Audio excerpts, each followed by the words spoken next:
Anna Maria Joseph.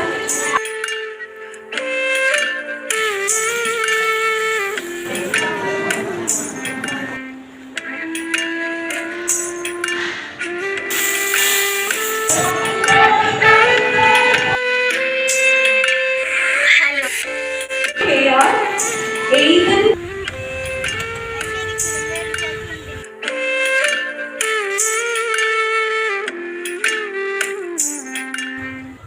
നല്ല മഴയത്ത് പുള്ളിക്കൊടയൊക്കെ പിടിച്ച് ബാഗൊക്കെ തൂക്കി രണ്ട് സൈഡും ചുവന്ന റിബൺ കൊണ്ട് മുടിയൊക്കെ പിന്നിക്കെട്ടി മഴ നനഞ്ഞും നനയാണ്ടും ഒക്കെ കൂട്ടുകാരുടെ കൂടെ സ്കൂളിൻ്റെ വാതിക്കലെത്തി വരാന്തയിൽ നിന്ന് പാവാടയൊക്കെ ഒന്ന് പിഴിഞ്ഞ് കളഞ്ഞിട്ട് സ്കൂളിലേക്ക് കയറി പോയിരുന്നൊരു ബാല്യകാലം നമുക്ക് എല്ലാവർക്കും ഉണ്ടായിരുന്നു. എല്ലാ അമ്മമാരും അവരവരുടെ മക്കളെ സ്കൂളിലേക്ക് അയക്കുമ്പോൾ ഒന്ന് പുറകിലേക്ക് നോക്കും. ഞാനും ഇങ്ങനെ ആയിരുന്നു ഒരിക്കലും, ഇല്ലേ? അതേപോലെ ഒരു ദിവസമാണ് എൻ്റെ മക്കളുടെ ആദ്യത്തെ സ്കൂൾ ഡേ ആണ്. അതായത് പുതിയ സ്കൂളിൽ ആദ്യത്തെ ദിവസമാണ്. ജോക്കുട്ടൻ്റെ ഫസ്റ്റ് ഡേ ആണ്. അപ്പം നമുക്ക് അന്നത്തെ വീഡിയോയിലേക്ക് പോവാം. അപ്പം മോർണിംഗ് രാവിലെ തന്നെ ഞാൻ നേരത്തെ എണീറ്റിട്ടുണ്ട്. ബ്രേക്ക്ഫാസ്റ്റിന് നമുക്ക് ഇഡ്ഡലിയാണ്. ഞാൻ തലേ ദിവസം തന്നെ മാവെല്ലാം അരച്ച് വെച്ചിരുന്നു. എല്ലാം പ്രിപ്പയർ ചെയ്ത് വെച്ചിട്ടാണ് രാത്രി കിടന്നുറങ്ങിയത്. അപ്പോഴേക്കും നമുക്കിതാ രാവിലെ ഇഡ്ഡലിക്കുള്ള കാര്യങ്ങളെല്ലാം റെഡിയാക്കി വെക്കാം. അപ്പോൾ ഉച്ചയാവുമ്പോൾ നമ്മൾ എന്തായാലും എത്തുമ്പോഴത്തേനും അപ്പോൾ കറിയൊന്നുമില്ല. അപ്പോൾ രാവിലെ തന്നെ നേരം വെളുത്തു വരുന്നുള്ളൂ കേട്ടോ. നേരം വെളുത്ത് വരുന്നുള്ള ഇരുട്ട് മാറിയിട്ടില്ല. അപ്പോൾ രാവിലെ തന്നെ മീൻകറി വെക്കുകയാണ്. അപ്പം വളരെ എളുപ്പത്തിൽ വെക്കാൻ പറ്റുന്ന ഒരു കറിയാണ്. നമുക്ക് സ്കൂളിൽ 8:30-9 മണിയാകുമ്പോഴത്തേനും എത്തണം. അപ്പോൾ എളുപ്പത്തിൽ വെക്കുന്ന കറിയാണ്. അപ്പോൾ കുറച്ച് പകുതി സവാള, കുറച്ച് പച്ചമുളക്, ഇഞ്ചി, ആവശ്യത്തിന് വേപ്പില, പിന്നെ അതിലേക്ക് പൊടികൾ ഇട്ട് കൊടുക്കുക. മഞ്ഞൾപ്പൊടി, മല്ലിപ്പൊടി, മുളക് പൊടി, അത്രയും സംഗതികൾ ഇട്ട് കൊടുത്ത ശേഷം ആവശ്യത്തിന് ഉപ്പും ചേർക്കുക. അതിലേക്ക് എന്നിട്ട് നമ്മൾ നമ്മുടെ ഉടംപുളി ഇട്ട് കൊടുക്കുക. ഉടംപുളി കുടപ്പുളി എന്നൊക്കെ പറയും. അതിട്ട് കൊടുക്കുക. അതിലേക്ക് നമ്മൾ കഴുകി വൃത്തിയാക്കി നമ്മുടെ മീൻ ഇട്ട് കൊടുക്കുക. നമ്മൾ മീൻ ഇടുമ്പോൾ പ്രത്യേകം ശ്രദ്ധിക്കുക. നമുക്കിതൊന്ന് കൈ കൊണ്ടൊന്ന് കുഴച്ചെടുക്കണം. അപ്പം അതുകൊണ്ട് എന്താ പറയുക, ഇങ്ങനെ ഭയങ്കരമായിട്ട് പ്രഷറിൽ കുഴക്കരുത്. ഭയങ്കര പ്രഷറിൽ കുഴക്കരുത്. വേണമെങ്കിൽ നമുക്ക് പുളി ഇപ്പോൾ ഇടാം, അല്ലെങ്കിൽ നമുക്ക് മാങ്ങ അരിഞ്ഞിടാം അതിൻ്റെ കൂടെ. ഞാനിപ്പോൾ കുടപ്പുളി വെച്ചിട്ടാണ് ഉണ്ടാക്കിയിട്ടുള്ളത്. എന്നിട്ട് ആ കുടപ്പുളി വെച്ചിട്ടുള്ള വെള്ളം, തിരുമ്മി വെച്ചിട്ടുള്ള വെള്ളം ഞാൻ അതിലേക്ക് ഒഴിച്ചു കൊടുത്തിട്ടുണ്ട്. ഇതിപ്പോൾ ഞാൻ മിയാസ് കിച്ചണിൽ നോക്കിയിട്ടാണ് ഈ മീൻകറി. അതിൽ വേറെ എന്തോ കുറേ ഫ്ലഷ് ആയിട്ടുള്ള അധികം മാംസമുള്ള മുള്ളു കുറഞ്ഞെന്തോ മീൻ വെച്ചിട്ടാണ് ഇത് ചെയ്തിരിക്കുന്നത്. സെയിം റെസിപ്പി തന്നെയാണ് ഞാൻ ഇതിൽ. പിന്നെ അവസാനം ഞാനൊന്ന് കാച്ചി ഒഴിച്ചിട്ടുണ്ടെന്നേ ഉള്ളൂ. അതിലേക്ക് ഇതാ വെള്ളം ഒഴിച്ചിട്ട് അവിടെ വേഗം വെക്കുക. അപ്പം രാവിലെ തന്നെ എണ്ണീറ്റ് വന്നിട്ടുണ്ട് കേട്ടോ. ഞാൻ പറഞ്ഞില്ലേ നേരം വെളുത്ത് വരണുള്ളൂ. അപ്പം നമുക്ക് എവിടെയെങ്കിലും പോകാനുണ്ടെന്ന് അറിഞ്ഞാൽ കുട്ടികളാണെങ്കിലും നമ്മളാണെങ്കിലും നേരത്തെ എണ്ണീക്കത്തില്ലേ. അപ്പം ഞാൻ വിളിക്കാണ്ട് തന്നെ രാവിലെ എനിക്കതൊന്ന് മനസ്സിൽ ഇത് മാത്രമായിട്ട് വെച്ചിട്ട് കിടന്ന് ഉറങ്ങാന്ന് തോന്നുന്നു കുഞ്ഞുങ്ങൾ. അവളും കുറച്ച് കഴിഞ്ഞപ്പോൾ എണ്ണീറ്റ് വന്നു. വിളിക്കാണ്ട് തന്നെ രണ്ടുപേരും എണ്ണീറ്റ്. ഫസ്റ്റ് ഡേ ആയതുകൊണ്ടാണ്. പിന്നെ അങ്ങോട്ട് കുഞ്ഞു മടിയൊക്കെ ഉണ്ടായിരുന്നു. ഇപ്പം ഇന്നൊക്കെ ആണെങ്കിലും പോയപ്പോഴും ഞാൻ കുറേ വിളിച്ചിട്ടാണ് എണ്ണീറ്റത്. അപ്പം നമ്മുടെ ഇഡ്ഡലിയൊക്കെ റെഡി ആയിട്ടുണ്ട്. അപ്പം നമുക്കിന്ന് ചൂടാറാൻ വെക്കാം. അപ്പൊ അവിടെ ഇരുന്ന് വേഗം ആയിക്കോളും. അപ്പൊ പഴയ ഒരു തട്ട് ബാക്കി ഉണ്ടായിരുന്നു, ചെറിയൊരു തട്ട്, പഴയ ഇഡ്ഡലി ചെമ്പിലെ തട്ട്. അതിൽ ഞാൻ വെളിച്ചെണ്ണ വരട്ടിയിട്ട് കുറച്ച് മാവ് അതിൽ ഒഴിച്ചു. അപ്പൊ നമുക്ക് ഈ 3 തട്ട് മതി കേട്ടോ. അത്രയും 1 തട്ട്, ചിലപ്പോൾ 1 തട്ടും കൂടി ചിലപ്പോൾ വേണ്ടി വരും. അപ്പൊ നമുക്കിതാ ഇഡ്ഡലിക്ക് നമുക്ക് എളുപ്പത്തിൽ ചെയ്യാൻ പറ്റിയ ചമ്മന്തിയാണ്. അപ്പം നമ്മുടെ മീൻ അപ്പുറത്തുനിന്ന് ശരിയാവുന്നുണ്ട് കേട്ടോ. അപ്പോൾ ആ നേരം കൊണ്ട് കുട്ടികൾ പല്ല് തേച്ച് റെഡിയായൊക്കെ വരുന്നുണ്ട്. അന്നമോള് തന്നെ കുളിക്കുകയൊക്കെ ചെയ്യുന്നൊരു പ്രായമാണല്ലോ. അപ്പോൾ കുളിപ്പിച്ചൊന്നും കൊടുക്കണ്ട. ജോക്കൂട്ടിനെ നമ്മളൊന്ന് കുളിപ്പിച്ച് റെഡിയാക്കിയൊക്കെ കൊടുക്കണം. 4.5 വയസ്സല്ലേ ആയിട്ടുള്ളൂ. അപ്പോഴേക്കും എന്താ നമുക്ക് ചമ്മന്തിക്കുള്ള കാര്യങ്ങളൊക്കെ റെഡിയാക്കി എടുക്കാം. കടുക് പൊട്ടിക്കുക, ഉള്ളി മൊരിയിക്കുക, കുറച്ച് ഉപ്പിട്ടപ്പോഴത്തേനും പെട്ടെന്ന് കരിയാൻ തുടങ്ങി കേട്ടോ.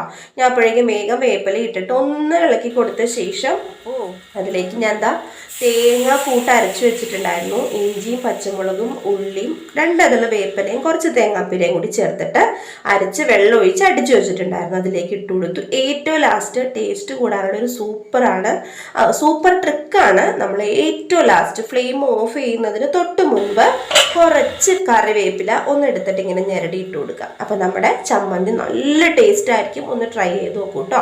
അപ്പോഴേക്കും നമ്മുടെ ഇവിടുത്തെ മീൻ നന്നായിട്ട് വെള്ളമൊക്കെ പറ്റി, മീനിലെ വെള്ളമൊക്കെ ഇറങ്ങി നല്ല കുറുകിയിട്ടുണ്ട്. അതിലേക്ക് നമ്മളത് നല്ല കട്ടി തേങ്ങാപ്പാൽ ഒഴിച്ചു കൊടുക്കുക. ഇതൊന്ന് തിളയ്ക്കാൻ വേണ്ടി അനുവദിക്കുക. അത്രേ ഉള്ളൂ. നമുക്ക് കറി റെഡി. ഭയങ്കര എളുപ്പത്തിൽ നമുക്ക് മുരിക്കാനൊന്നും നിൽക്കണ്ട. ഏറ്റവും ലാസ്റ്റ് കുറച്ച് ഉള്ളി താളിച്ചിടുകയാണെങ്കിൽ അടിപൊളിയാണ്. ഞാനപ്പോൾ അത് ചെയ്തിട്ടുണ്ടായിരുന്നു. ഇത് കഴിഞ്ഞ് നമ്മുടെ മീൻ അവിടെ ഇരുന്ന തേങ്ങാപ്പാലിലൊന്നും കൂടി നന്നായിട്ടൊന്ന് കുറുകി വേകട്ടെ. അപ്പോഴേക്കും നമുക്ക് നമ്മുടെ ഇഡ്ഡലി തട്ടിലെ ഇഡ്ഡലിയൊക്കെ നന്നായിട്ട് ചൂടാറി തണുത്ത് വന്നിട്ടുണ്ട്.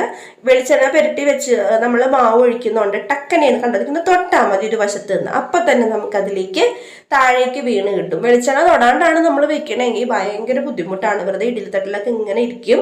അപ്പം നമുക്കിതാ അതെല്ലാം സെറ്റാക്കി എടുക്കാം. നമുക്ക് ചായ വെച്ചില്ല, എന്ന് രാവിലെ ചായ ഫസ്റ്റ് വയ്ക്കണേ. പക്ഷെ ഇപ്പോൾ കുറച്ചായിട്ട് ചായ ഞാനിപ്പോൾ അങ്ങനെ കുടിക്കുമെന്നാലും ആദ്യം തന്നെ ചായ കുടിച്ചിട്ട് ചെയ്യണം പതിവ് ഇപ്പം കുറച്ച് കുറഞ്ഞിട്ടുണ്ട്. എനിക്ക് തന്നെ തോന്നി ചായ കൂടി കുറച്ച് അധികമാണെന്ന്. അപ്പം നമ്മൾ അധികം വെള്ളം വെച്ചിട്ടുണ്ട്. ഇത് മുഴുവൻ എനിക്ക് കുടിക്കാനല്ല കേട്ടോ, ഞങ്ങൾക്ക് കുടിക്കാനല്ല. നമ്മൾ അപ്പുറത്തൊരു ആൻറ്റി ഉണ്ട്, അപ്പം ആൻറ്റിക്ക് രാവിലെ കട്ടൻ ചായ കൊടുക്കണം. ആൻറ്റിക്ക് വയ്യാത്തതാണ്, അപ്പോൾ ആൻറ്റിക്ക് വേണ്ടിയിട്ടുള്ള ചായയാണ്. അപ്പം ഞാൻ മീൻകറിയൊക്കെ നന്നായിട്ട് കുറുകി നല്ല പാകത്തിന് വന്നു കഴിഞ്ഞിട്ട് ഏറ്റവും ലാസ്റ്റ് നമ്മളൊരു ഫൈനൽ പ്രോസസ്സ് എന്ന പോലെ കുറച്ച് ഉലുവ പൊട്ടിക്കും. നമ്മൾ ഉലുവ പൊട്ടിച്ച് മീൻകറി വെക്കുകയാണെങ്കിൽ ഭയങ്കര ടേസ്റ്റാണ് കേട്ടോ. അതിലേക്ക് കുറച്ച് ഉള്ളി നമ്മൾ മൂപ്പിച്ചെടുക്കുക, കുറച്ച് വേപ്പില ഇടുക. വറ്റൽമുളക് ഉണ്ടെങ്കിൽ അത് ഇടാട്ടോ. എൻ്റെ കയ്യിൽ വറ്റൽമുളക് അപ്പോൾ ഉണ്ടായിരുന്നില്ല. ഇതെല്ലാം കഴിഞ്ഞ് പിറ്റേ ദിവസമാണ് വറ്റൽമുളക് സാധനങ്ങളൊക്കെ പലചരക്ക് സാധനങ്ങളൊക്കെ മേടിച്ചത്. നമ്മൾ ഉള്ളി അങ്ങനെ ഉള്ളിയും വേപ്പിലയും കൂടി നന്നായിട്ടൊന്ന് മൊരിയിച്ച് അതിലേക്ക് കുറച്ച് കാശ്മീരി ചില്ലി ഇട്ട് കുറച്ച് കളറ് കുറവ് പോലെ തോന്നിയപ്പോൾ ഇട്ടു. എന്നിട്ട് നമ്മൾ അതിലേക്ക് ഒഴിച്ചു കൊടുക്കും. പിന്നെ അങ്ങോട്ട് നിന്ന് ഇങ്ങടേക്ക് ഞാൻ എപ്പോഴും പറയണ പോലെ ഒരു ശീശു പ്രവർത്തനം. അപ്പം അതങ്ങനെ നമ്മൾ താളിച്ചിട്ട് നമ്മളിതിനെ അടച്ചു വയ്ക്കുക. വേറെ പ്രോസസ്സോ കാര്യങ്ങളോ ഒന്നുമില്ല. നല്ല ടേസ്റ്റാണ് ഈ കറി. 2 ദിവസം വരെ ഇങ്ങനെ ഇരിക്കും. നമ്മളൊന്ന് ഇടയ്ക്കൊന്ന് ചൂടാക്കി കൊടുത്താൽ മതി. നമ്മളൊന്ന് പയ്യെ ചുറ്റിച്ചിട്ട് എടുത്ത് മാറ്റി വെക്കുക. അപ്പം നമുക്ക് ഇനി കുടിക്കാനുള്ള വെള്ളവും കുറച്ച് ചോറ് ഞാൻ രാവിലെ തിളപ്പിച്ച് ഊറ്റി അവിടെ വെച്ചിട്ടുണ്ട്. അപ്പം നമുക്ക് അത് ചിലപ്പോൾ തികഞ്ഞില്ലെങ്കിലോ എന്ന് ഓർത്ത് ഞാൻ ഒരു 3 നാഴി അരിയും കൂടി ഒരു കലത്തിൽ ഇട്ട് വെച്ചിട്ടുണ്ട്. അപ്പം നമുക്ക് ബാക്കിയുള്ള ഇഡ്ഡലി ശരിക്കും വെന്തിട്ടുണ്ടായി. നമുക്ക് ചമ്മന്തി റെഡിയാക്കി എടുക്കാനുള്ള ധൃതിക്ക് ഞാൻ ഇഡ്ഡലി തട്ട് മാറ്റി വെച്ചിട്ടാണ് ചമ്മന്തി ഞാൻ റെഡിയാക്കി എടുത്തത്. നമുക്കിതാ കുട്ടികൾക്ക് ഇന്ന് ലഞ്ചൊന്നും കൊണ്ടുപോകണ്ട, ഫസ്റ്റ് ഡേ ആയതുകൊണ്ട് വാട്ടർ ബോട്ടിൽ വെള്ളവും പിന്നെ എന്തെങ്കിലും സ്നാക്സ് കൊണ്ടുപോയാൽ മതി. അന്നമോൾക്ക് ഇനി സ്നാക്സ് കൊണ്ടുപോകുന്ന പരിപാടിയൊന്നും ഇല്ല. അപ്പൊ ഇവിടെ ഇഡ്ഡലി വെക്കണ കാര്യം പറഞ്ഞൊക്കെ തർക്കാണ്. അപ്പൂന പിന്നെ ഓടെണ്ണ അപ്പൊ ഇതാ ഇഡ്ഡലിയൊക്കെ കൊടുക്കുകയാണ്. എനിക്ക് 1 എണ്ണം മതി, എനിക്ക് 2 എണ്ണം മതി എന്നൊക്കെ പറയുന്നുണ്ട്. എന്നാലും ഞാൻ അവരുടെ വയറ് നിറയെ കൊടുക്കും. പിന്നെ അവനൊരു പഞ്ചാര കുഞ്ചുവാണല്ലോ, അപ്പോൾ കുറച്ച് പഞ്ചസാര അവൻ ഇട്ടിട്ടുണ്ട്. എൻ്റെ മോള് ചമ്മന്തിയും കുട്ടി കഴിച്ചോളും. എന്നാലും ഞാൻ ഇടയ്ക്ക് കറികളൊക്കെ കൊടുക്കും. കാരണം എരിവ് തീരെ കഴിക്കില്ല എന്ന് പറഞ്ഞാൽ അത് ഭയങ്കര ബുദ്ധിമുട്ടൊക്കെ. സ്കൂളിലൊക്കെ പോകുന്നതുകൊണ്ട് ഇനി തന്നെയൊക്കെ ഫുഡൊക്കെ കഴിക്കേണ്ടി വരുമ്പോൾ എന്താകുമോ എന്തോ എനിക്ക് ഭയങ്കര ടെൻഷനാണ്. ഞാനിങ്ങനെ വാരിക്കൊടുത്തും പുന്നാരിപ്പിച്ചും ഒക്കെ. അന്നമോൾക്ക് ഇത് തന്നെയായിരുന്നു. എനിക്ക് തോന്നുന്നു അന്നമോളെയാണ് കൂടുതൽ പുന്നാരിച്ചിട്ട് ഇങ്ങനെ വെച്ചേക്കണത്. അങ്ങനെ ദാ അപ്പം ഞാൻ പോയി കുളിച്ചിട്ടൊക്കെ വന്നു. ഞാൻ കഴിക്കുന്ന നേരത്തെ ഏട്ടൻ അവിടെ കുളിക്കുന്നുണ്ട്. അപ്പോൾ ഒരു 7:30 മണിയായിട്ടുണ്ട് കേട്ടോ. 7:30 മണിയായപ്പോഴത്തേനും അടുക്കളയിലെ ജോലിയൊക്കെ കഴിഞ്ഞു. പക്ഷെ ക്ലീനിങ് അലക്കലൊന്നും കഴിഞ്ഞിട്ടില്ല, അതൊന്നും ഞാൻ ചെയ്തിട്ടില്ല. അതൊക്കെ ഇനി വന്നിട്ട് വേണം ചെയ്യാനായിട്ട്. നമുക്ക് ആദ്യം മക്കളുടെ കാര്യമാണല്ലോ ഏറ്റവും കൂടുതൽ പ്രയോറിറ്റി. അപ്പം അത് കഴിഞ്ഞതിന് ശേഷമാണ് ബാക്കിയെല്ലാം ചെയ്യുക. അപ്പോൾ ഞാൻ എന്താ ബ്രേക്ക്ഫാസ്റ്റ് കഴിക്കുകയാണ്. ഇപ്പം ഞാൻ കഴിച്ചില്ലെങ്കിൽ പിന്നെ ഞാൻ കഴിക്കലുണ്ടാവില്ല. ആ ധൃതിക്ക് റെഡിയായി പോകും. അപ്പോൾ കുട്ടികൾ 2 ഡ്രസ്സൊക്കെ ഇടിയിച്ച് നല്ല കുട്ടപ്പനും കുട്ടപ്പത്തിയൊക്കെ ആക്കിയിട്ട് നിർത്തിയിട്ടുണ്ട്. അപ്പോൾ ഇതാ ഫസ്റ്റ് ഡേ ആണ് എൻ്റെ മക്കളുടെ. എനിക്ക് ഭയങ്കര സന്തോഷമുണ്ട് ഇങ്ങനെ കാണുമ്പോൾ. അപ്പോൾ ഞങ്ങളിതാ മഴ കാരണം ബൈക്കിനല്ല, 2 വീലറിനല്ല, കാറിനാണ് പോയത്. നമുക്കൊരു കടത്തൊക്കെ കടന്നിട്ട് വേണം സ്കൂളിലേക്ക് ചെല്ലാനായിട്ട്. നല്ല സ്കൂളാണ്, സെയിൻറ്റ് ജോസഫ് HS വരാപ്പുഴ. അവനവിടെ KGയിലും മോള് അവിടെ 5th നമ്മൾ അഡ്മിഷൻ എടുത്തിട്ടുള്ളത്. മഴയായിരുന്നു, അങ്ങനെ വേണോ അല്ലേ, സ്കൂള് തുറക്കുന്ന ദിവസം ഒരു മഴയൊക്കെ ഇല്ലെങ്കിൽ പിന്നെ എന്താ. ഇതാണ് ജോക്കുട്ടൻ്റെ KG ക്ലാസ്, LKG ക്ലാസ്. ഇതിലാണ് അവൻ ആദ്യം ഇരുന്നത്. പിന്നെ കുട്ടികളെ അങ്ങനെ ഇങ്ങോട്ട് ഷഫിൾ ചെയ്തപ്പോഴത്തേനും അവൻ്റെ ക്ലാസ് എൻ്റെ തൊട്ടപ്പുറത്താണ്. അപ്പോൾ എനിക്ക് ഭയങ്കര സന്തോഷം എൻ്റെ മക്കളുടെ ക്ലാസ്സും സ്കൂളും ഒക്കെ നിങ്ങളൊന്ന് കാണിച്ചു തരാൻ പറ്റുക. അത് കഴിഞ്ഞിട്ട് നമുക്ക് പ്രവേശനോത്സവത്തിൻ്റെ കുറേ പരിപാടികളും കാര്യങ്ങളൊക്കെ ഉണ്ടായിരുന്നു. കുട്ടികൾ അവിടെ ഡാൻസ് ഒക്കെ കളിച്ച് പുതിയ കുട്ടികളെയൊക്കെ വെൽക്കം ചെയ്യുന്നുണ്ട്. പേരൊക്കെ വിളിച്ച് ഓരോ ക്ലാസ് ടീച്ചറിൻ്റെയും, അന്നമോൾക്ക് ക്ലാസ്സിലെ സിസ്റ്ററാണ് കേട്ടോ, സിസ്റ്റർ മിൽഡ എന്നാണ് സിസ്റ്ററിൻ്റെ പേര്.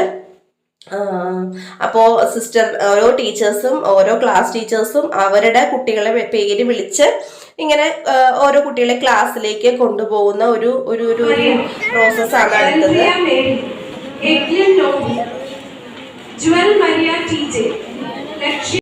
അപ്പോൾ അന്നക്കുട്ടീനെ ഇപ്പോൾ 5Bയിലെ കുട്ടികളെയാണ്. അന്നമോള് 5th C ആണ്. അപ്പോൾ അങ്ങനെ ഓരോരോ മക്കളെ ഇങ്ങനെ പുതിയ കുട്ടികളെ ഇങ്ങനെ പേര് വിളിച്ചിട്ട് അവിടെ നിന്ന് ഇങ്ങനെ സ്വീറ്റ്സ് ഒക്കെ കൊടുത്തിട്ട് ഭയങ്കര ഗംഭീരമായിട്ടാണ്. ടീച്ചർമാരാണെങ്കിലും അവിടെയുള്ള സീനിയർ കുട്ടികളാണെങ്കിലും ഭയങ്കര സ്നേഹത്തിലാണ് കുട്ടികളെ ട്രീറ്റ് ചെയ്യണതും.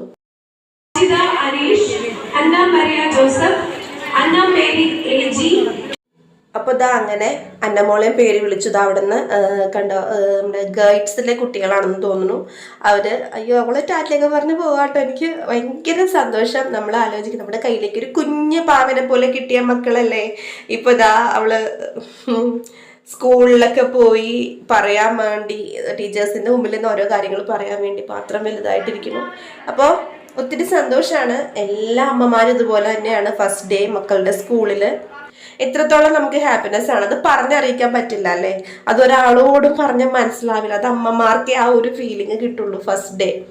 കൂടെ അച്ഛന്മാർക്കും അത് അവർക്കും അങ്ങനെ തന്നെയാണ്. അപ്പോൾ എല്ലാവർക്കും നല്ലൊരു അക്കാഡമിക് ഇയർ ആശംസിക്കുകയാണ്. മക്കൾ നന്നായിട്ട് പഠിക്കട്ടെ. അപ്പോൾ വീഡിയോ കണ്ട എല്ലാവർക്കും താങ്ക് യു. ലൈക്ക് ചെയ്യാനും ഷെയർ ചെയ്യാനും സബ്സ്ക്രൈബ് ചെയ്യാനും മറക്കരുതേ.